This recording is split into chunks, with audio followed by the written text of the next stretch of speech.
क्या बात है. काय रंग, काय कॉम्बिनेशन, कमाल. असे जर पोहे डोळ्यासमोर आले तर अगदी 5 मिनिटात सगळे पोहे संपतील. माझ्या सगळ्यात आवडता पदार्थ म्हणजे पोहे. मला असं वाटतं सगळ्या महाराष्ट्रीयन घरात पोहे म्हणजे इमोशन्स, जीवाभावाचा विषय, बरोबर ना? चला मग संपूर्ण टिप्ससहित मऊसूत असे पोहे कसे करायचे हे आपण लगेच बघूया. त्यासाठी व्हिडिओ पूर्ण बघा. त्याआधी तुमच्या सगळ्यांचं मनापासून खूप खूप स्वागत.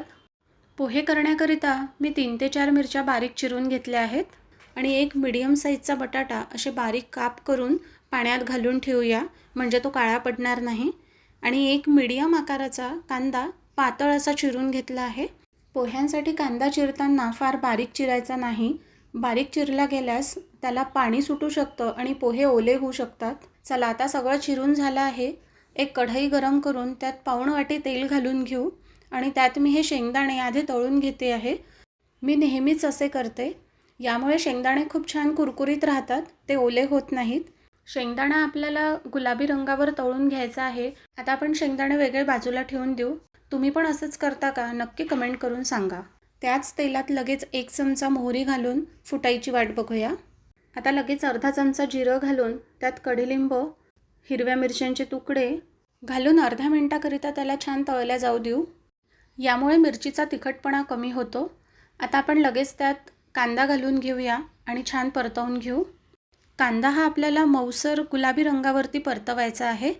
त्यामुळे कांद्यातलं मॉइश्चर टिकून राहतं आणि आपले पोहे बराच वेळ मऊ राहतात. जास्त कांदा परतवला गेल्यास पोहे चिवट होऊ शकतात. आता आपण यामध्ये बटाटा घालून घेऊया आणि 2 मिनिटाकरिता झाकण ठेवून घेऊ. पोह्यांकरिता मी इथे 2 कप जाड पोहे वापरते आहे. सगळ्यात महत्त्वाच्या मुद्द्यावर येऊ, पोहे कसे भिजवायचे. मी नेहमी काय करते, 2 पाण्यात पोहे धुते. त्यामध्ये जेवढं पाणी शोषलं जातं तेवढंच पाणी मी वापरते. मुद्दाम पाणी घालून त्याला भिजवत ठेवत नाही. आणि जस्ट असं 2दा धुतलं की आपण चाळणीत त्याला वेगळं करून घ्यायचं, म्हणजे जास्तीचं पाणी पूर्ण वेगळं होऊन जातं. कांदा बटाटा छान वाफला गेला आहे बघा. पोहे ही अतिशय साधी आणि सोपी सरळ रेसिपी आहे, पण मी मुद्दाम सगळ्या टिप्ससहित सांगते आहे. म्हणजे जर पहिल्यांदा कोणी पोहे बनवणार असाल आणि तुम्ही माझा हा व्हिडिओ बघत असाल तर तुम्हाला अगदी हमखास तुमचे पोहे मस्त बनतील. त्यासाठी नक्की सगळ्या टिप्स फॉलो करा आणि व्हिडिओ पूर्ण शेवटपर्यंत बघा. कांदा बटाटा व्यवस्थित वाफला आहे. आता आपण त्यात अर्धा चमचा हळद घालून घेऊया.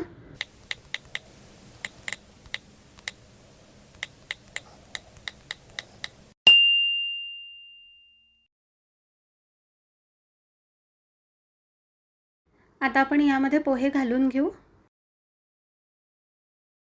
व्हिडिओ आवडला असेल तर मात्र लगेच चॅनलला सबस्क्राईब करा आणि पटकन एक लाईक करा. यामध्ये 2 चमचे साखर घालून व्यवस्थित मिक्स करून घेऊ. पोहे मिक्स करताना आपल्याला अतिशय हलक्या हाताने मिक्स करायचे, म्हणजे ते तुटणार नाही. छान व्यवस्थित वर खाली करत सगळीकडे हळद लागेल अशा पद्धतीने मिक्स करून घ्या.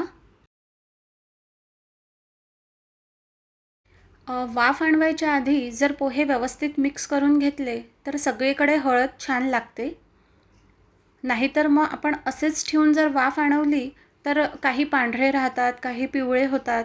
असं व्हायला नको, म्हणून आधी छान मिक्स करून घ्या आणि त्यानंतर मग आपण वाफ आणवून घेणार आहोत.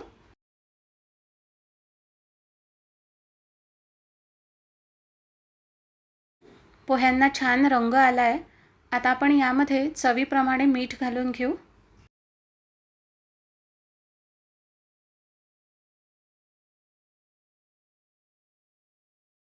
आणि एकदम हलक्या हाताने मीठ सगळीकडे व्यवस्थित लागेल अशा पद्धतीने छान एकत्र करून घेऊ.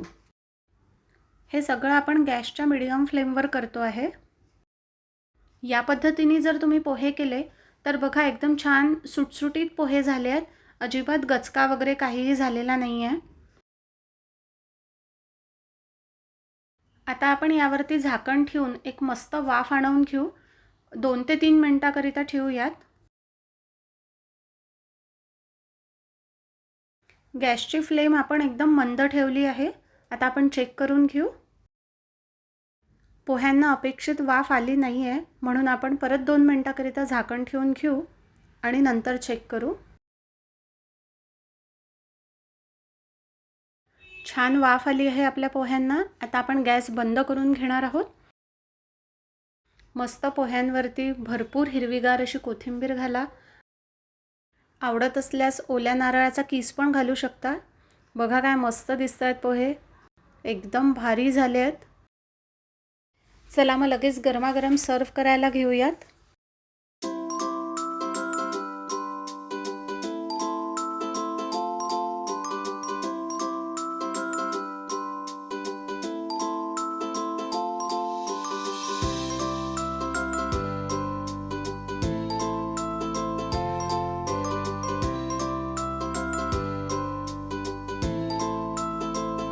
सुरुवातीलाच आपण तळून ठेवलेले शेंगदाणे आता मस्तपैकी पोह्यांवर घालू. कोथिंबीर सोबत लिंबाची फोड आणि लगेच पोह्यांचा आस्वाद घेऊ. रेसिपी आवडली असेल तर नक्की लाईक करा, चॅनलला सबस्क्राईब करा, म्हणजे मला मस्त मस्त रेसिपीज तुमच्यापर्यंत पोचवता येतील. आणि हो, बेल आयकॉन दाबायला विसरू नका बरं. पुन्हा भेटतच राहू. थँक्यू.